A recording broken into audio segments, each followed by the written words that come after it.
Hey folks, welcome back to the channel. Really excited to bring this one to you today. I have with me the Happymodel Mobula 6 from Banggood. I am super excited for this one because up to now, my favorite quad of the last year has been the Emax Tiny Hawk and Tiny Hawk S. Probably the best flying indoor quads I have ever used. I know the Tiny Hawk 2 is on the horizon, and that thing will be, a review of that will be coming up very shortly, but I have here the Mobula 6. This is advertised as being ultra lightweight, and it's the first time they have included the VTX and the flight controller and ESC inside one board, at least that I know of. Oh, and the receiver as well. So this thing is ultra tiny. I think it's a 65 millimeter quad. The version I have comes with 4 of these Happymodel branded 300 milliamp stick batteries. These are HV batteries. I know a lot of you guys out there have very strong opinions about charging to HV, but here in the United States, batteries are pretty darn cheap. They're easy to get, and I do like the little bit of extra performance I get. I am going to not charge these to HV just to see how it goes. Along with that, it does come with a XT30 connector. At least mine did. You do have the typical bag of extra props, prop remover, and one of these craptastic Phillips head screwdrivers, and a couple extra little screws in the bottom of the bag. Always nice to have. And it comes with a USB style LiPo charger. It says it's a 1S USB high volt charger. It does the PH 2.0 and the old style 1S connectors. And you do have a quick little bit of literature about flying in D16 or D8 mode. So a lot of the questions I've been getting lately are, how do I bind something like this, the Tiny Hawk, the Beta quads? How do I bind those to my new Access protocol FreeSky thing, like the X9 Lights, the X Lite Pros, the X Lite S with the r-xsr module? It is very, very easy. And I'm not going to go through it in this video. I have another one coming. I've been waiting to put that video out until the firmware has kind of settled down, because this is all new products, and with most new products, firmware happens pretty darn quick. Things have kind of settled out now. There's an official OpenTX release for these radios. I'm going to tackle that video here in the next couple days and get that out to you guys, because that is almost all of the questions I'm getting is how do I do this? And it can be done. It's very easy, but there are it's fairly easy. There are some hoops you have to jump through to do it. But anyways, for me, I'll be using the XJT Lite module because I like to make my life simple, and this thing just works, and it works extremely well. So let's go ahead and weigh this thing. And let's see, my scale set for ounces. There we go, grams. And they say it comes in at 20 grams. And look at that. We have, well, 19-ish. So 20, close enough for my liking. So anyways, let's go ahead and tear it apart and see what's inside, because that's what we do here. And also because, full disclosure, this I've had this for a while, and there's a reason why I've had this a while and I haven't released a review on it, and I'll show you right here. All right, so let's arm this guy and see how it goes.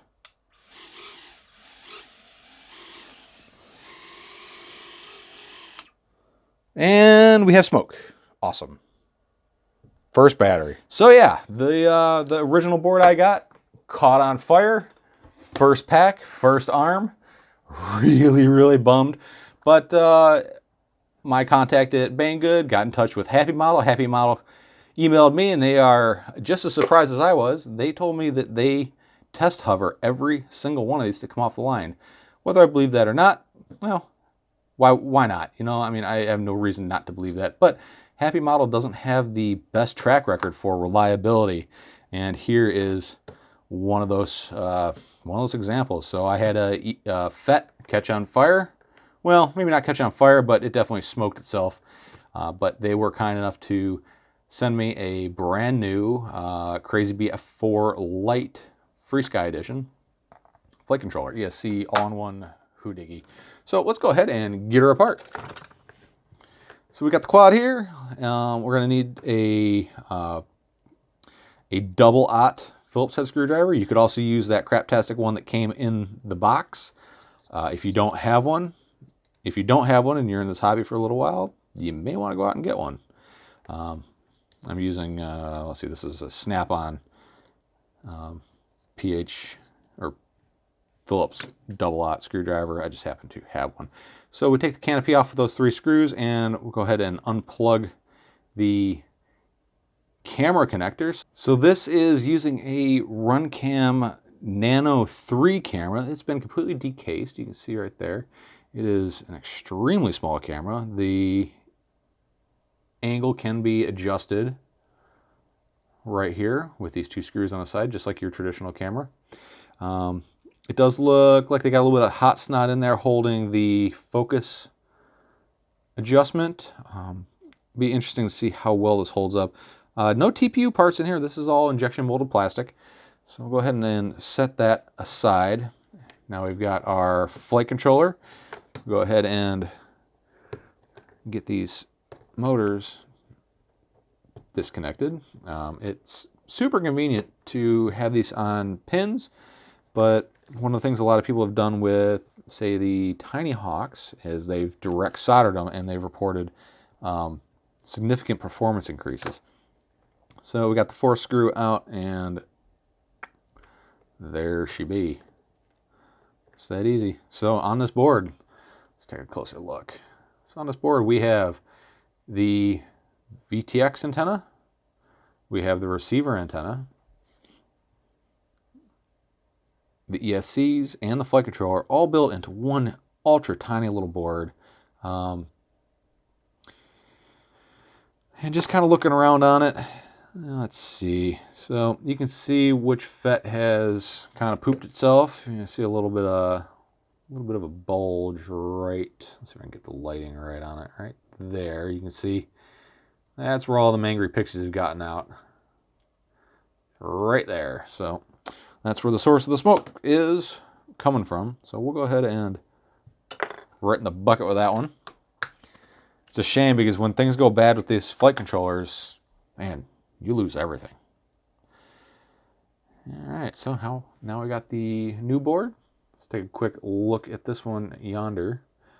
You can see that they leave all the flux on there. They don't bother cleaning that stuff off. I don't see any stray slaughter blobs. She ain't pretty by any means, but this is kind of the standard we get with Happymodel. They either work or they don't. And if they work, it's just a matter of how long.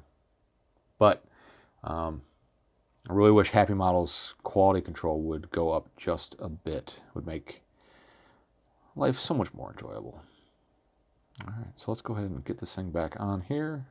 The motors here, they're little 0802. I had the 19,000 kV model, so this is not their race model.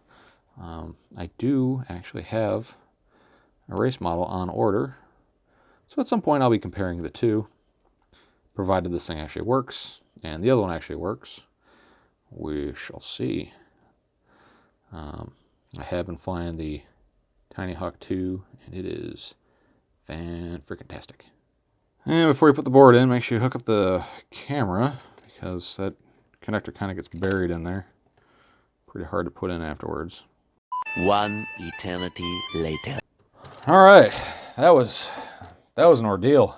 Okay, well, I got it back together. I am going to go and take the Betaflight configuration off of this board and dump it to this one. That way I don't have to worry about reprogramming anything. And then I'll see how this thing is supposed to fly out of the box. All right, and I'll be back. All right, well, it's bound up, ready to go. Let's plug it in and see if it smokes. I hope it doesn't. No, it shouldn't. Telemetry recovered. Okay, and let's arm it, see what happens.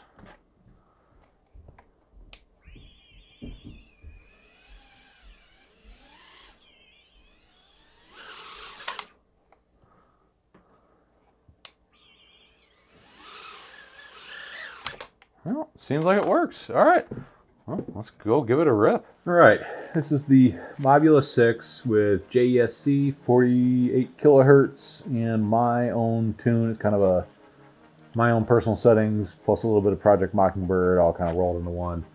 I'm just gonna run it till the pack dies and see what kind of times I get. All right, here we go.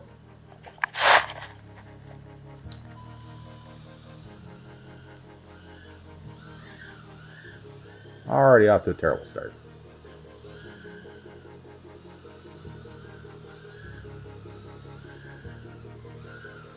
It's a pretty simple track. It's kind of what I fly to kind of benchmark my micros.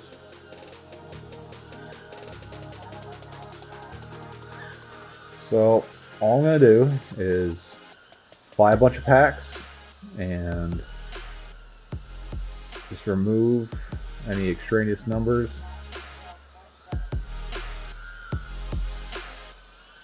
Average them up, figure out the highs and the lows. Compare this to the Tiny Hawk 2. I know already the Tiny Hawk 2 is faster than the Tiny Hawk S. Again, this is all on 1S in angle mode because that is how I race. I'm actually pretty good at racing micros. I can't race at 5 inches to save my life, but micros pretty good, at least compared to a lot of other people that I race with. Oh, I take that back. That sounds pretty pretentious. I'm decent. I'm a lot better at micros than I am at full size. Put it that way. 30 seconds.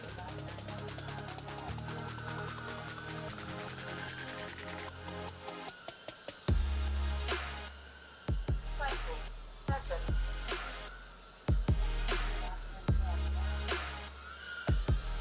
The last race I was at, I threw in my Tiny Hawk S for a couple heats.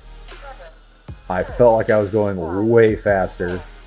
The timer and the spectators very much disagree with that. And I think the fisheye in the lens makes you feel like you're going like warp speed when in reality you're not. The Tiny Hawk 2 felt slower, but everybody says that was going way faster, and the timer also very much agreed.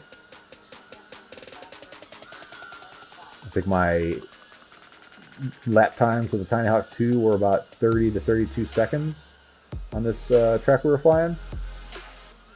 The Tiny Hawk S was 38 to 40 seconds, so quite a bit slower. Trust me, I felt like I was going way faster.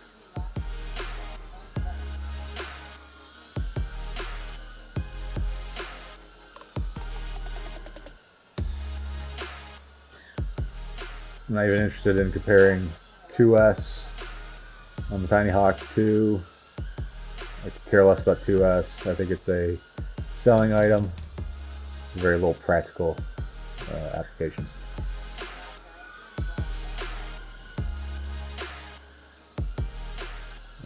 Very dirty lap.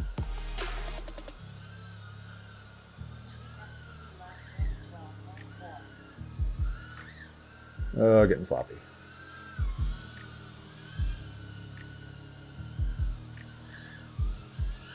All right, come on, focus, clean this up.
All right, there's my first official pack.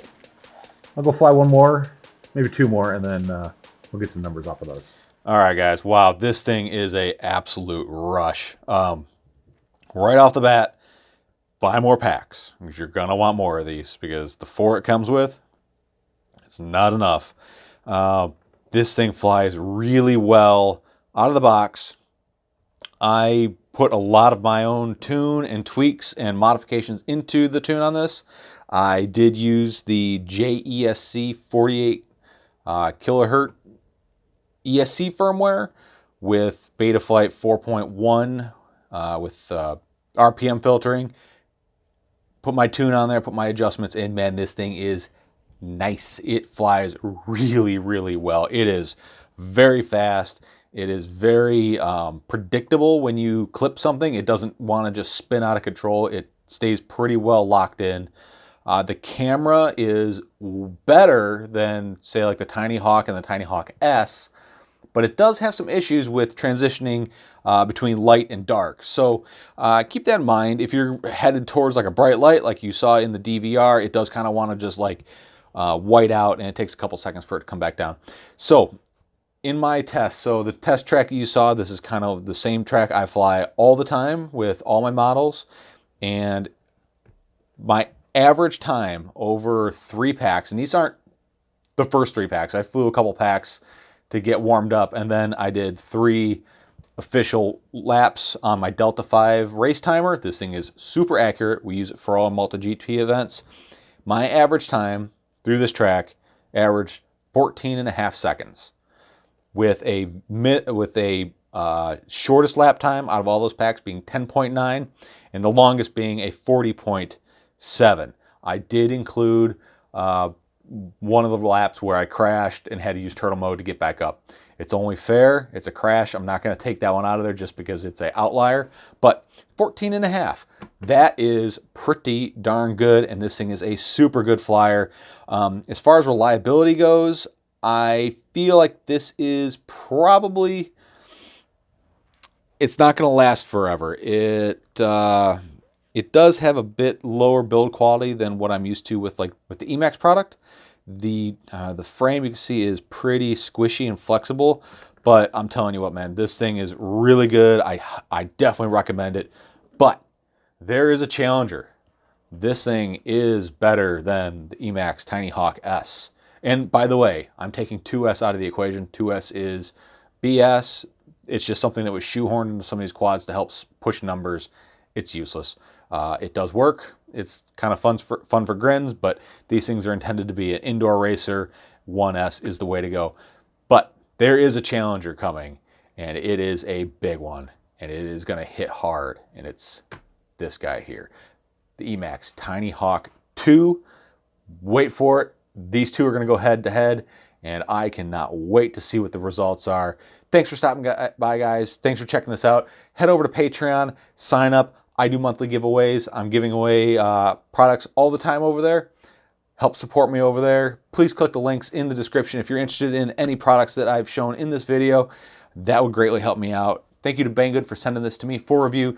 And as always, folks, please keep on flying. Rain or shine, indoors, outdoors, it doesn't matter. Get behind the sticks and put some laps in. All right, guys. See you next time. Peace.